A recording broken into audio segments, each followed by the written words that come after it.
Maka poin penting yang pertama yang menjadi perenungan kita adalah iman yang benar selalu menghasilkan ketaatan.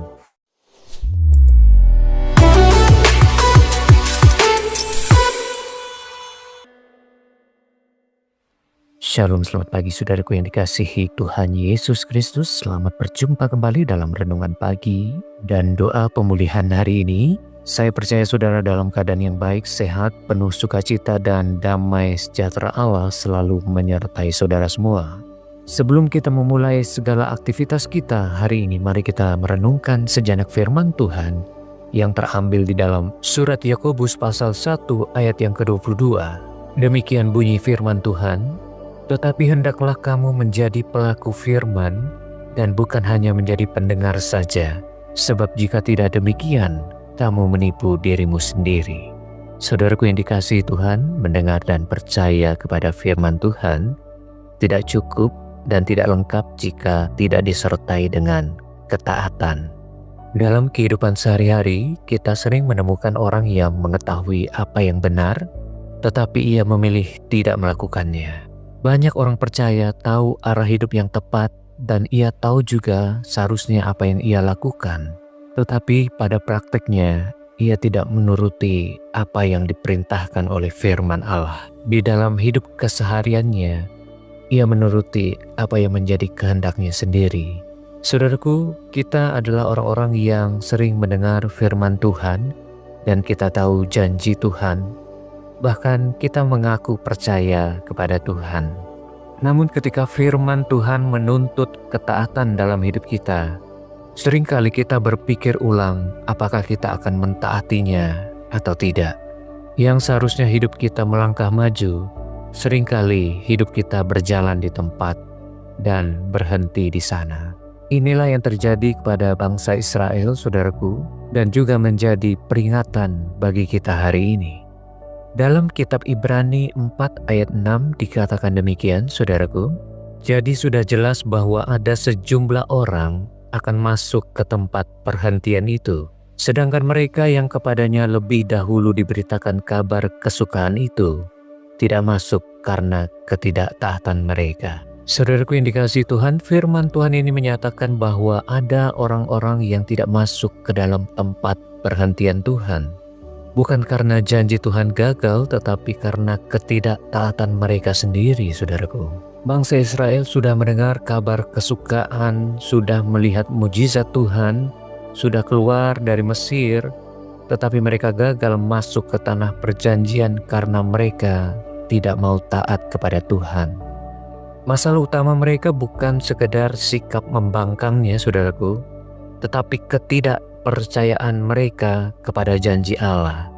Ketidaktaatan selalu berakar dari ketidakpercayaan, saudaraku. Ketika seseorang tidak percaya sepenuhnya kepada Tuhan, ia akan sulit taat kepada Tuhan. Disinilah Yakobus 1 ayat yang ke-22 menjadi sangat relevan bagi hidup kita. Firman Tuhan berkata dengan tegas bahwa menjadi pendengar firman saja tidak cukup, saudaraku.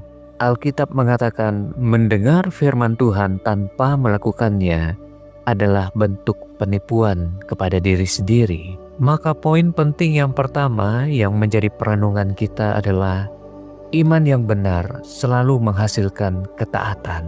Saudaraku yang dikasihi Tuhan, iman dan ketaatan tidak bisa dipisahkan. Keduanya seperti dua sisi mata uang. Jika seseorang sungguh sangat percaya kepada Tuhan, maka ketaatan akan terlihat dari kedua sisi hidupnya, yaitu keadaan hatinya sama dengan keadaan yang ada di luarnya. Tidak ada iman yang sejati tanpa ketaatan. Percaya kepada Tuhan bukan hanya pengakuan dengan mulut saja, saudara, tetapi keputusan hidup untuk mengikuti kehendak Tuhan dan melakukannya dengan penuh kesetiaan. Poin penting yang kedua yang harus kita renungkan bersama, saudaraku, adalah ketidaktaatan membuat seseorang gagal menerima janji Tuhan.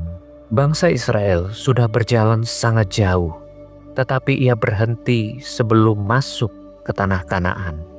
Mereka sudah mendengar janji Tuhan, tetapi gagal menikmati karena ketidaktaatan mereka. Hal yang sama bisa terjadi dalam kehidupan kita, saudara.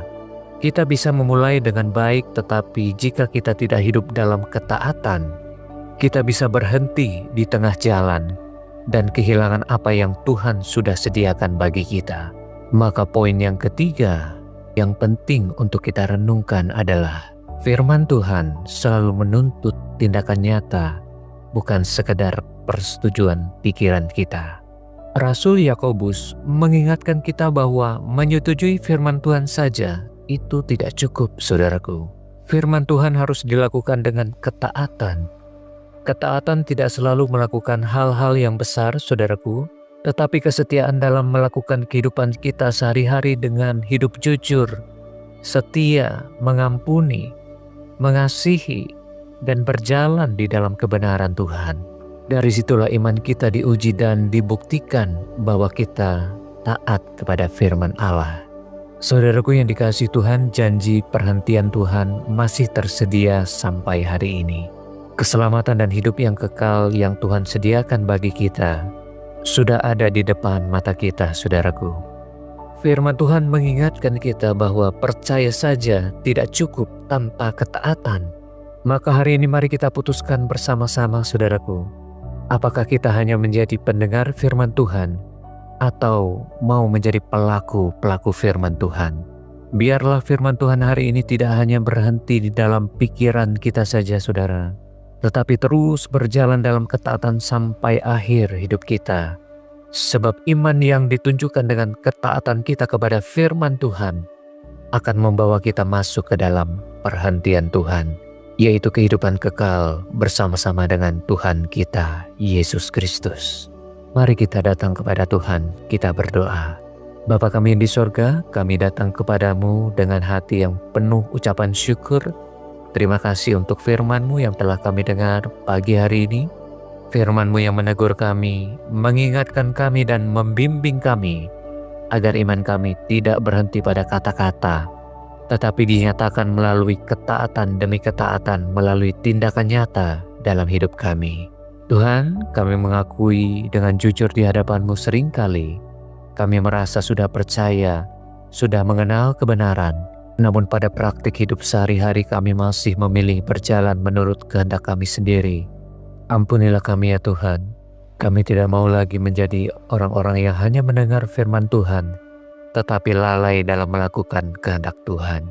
Untuk itu lembutkan dan pulihkan hati kami ya Tuhan, agar hidup kami kembali selaras dengan kehendak-Mu. Kami mohon ya Bapa, tanamkanlah iman yang sejati di dalam hati kami, iman yang taat, iman yang setia, iman yang mau terus belajar untuk melakukan kehendak Tuhan. Tolong kami agar kami tidak berhenti di tengah jalan, tidak menyerah dalam perjalanan iman kami, tetapi terus melangkah bersama dengan Engkau sampai di perhentian yang Tuhan sediakan bagi kami. Tuhan, kami serahkan seluruh kehidupan kami ke dalam tangan-Mu. Kami serahkan keluarga kami, pekerjaan kami, pelayanan kami, dan setiap tanggung jawab kami hari ini. Pimpin setiap langkah kami, jagalah hati kami, pikiran kami agar kami selalu hidup selaras dengan firman Tuhan dan selalu mempermuliakan nama-Mu. Kami berdoa bagi saudara-saudara kami yang sedang lemah, sakit, dan tidak berdaya dalam hidup mereka. Kiranya hari ini Engkau menjamah dan menguatkan, memulihkan, dan memberikan kesembuhan bagi tubuh mereka ya Tuhan. Biarlah damai sejahtera-Mu memenuhi hati mereka, dan Roh-Mu yang kudus menolong mereka hidup dalam ketaatan setiap hari. Terima kasih Tuhan Yesus, kami menyerahkan hari ini sepenuhnya ke dalam tangan kasih-Mu. Di dalam nama Tuhan Yesus Kristus, kami telah berdoa dan mengucap syukur. Amin. Puji nama Tuhan, saya percaya saudara diberkati oleh firman Tuhan pagi hari ini. Sampai jumpa, selamat beraktivitas saudara. Tuhan Yesus memberkati kita semua.